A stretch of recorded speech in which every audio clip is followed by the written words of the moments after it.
সব সময় বলি, এখনো বলি, ওই নজরুলকে যেখানে পাবো থাবড়াইও তার ফেলাই দেবো। এই আপনি ক্যামেরা সরান কেন? এটি কি কোনো খারাপ বলছি?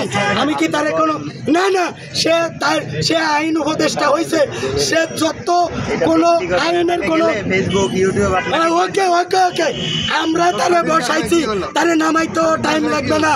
এই আসিফ নজরুল আইনের দোহাই দিয়া তারেক রহমানরা এখনো বিদেশে ফেলাই রাখছে। আইন দেখায় সে দুদকের চেয়ারম্যান বানাইছে কারে? আরে আরও বহুত জায়গায় আগুন ধরবে।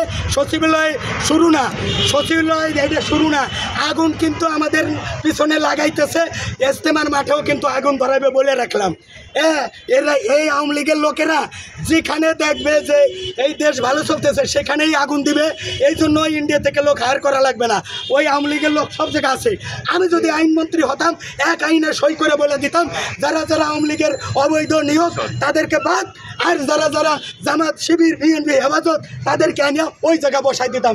এই সচিবালয়ে আমি যখন আগুন আর পানি একসাথে হয় না, আসিফ নজরুল যদিও শেষ এই জুলাই যুদ্ধের কথা বলে আওয়ামী লীগদেরকে নিয়ে এসে এই সচিবালয়ে সই স্বাক্ষর করতে পারবে না।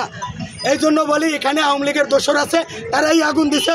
তাদেরকে ডিম থেরাপি দিয়ে তাদেরকে জিজ্ঞাসাবাদ করলে আগুনের মূল সূত্রপাত কোন থেকে ঘটছে, কি সকেট নাকি সার্কিট হাউস নাকি ওই ষড়যন্ত্রের হাউস, সব হাউস বাইরে যাবে।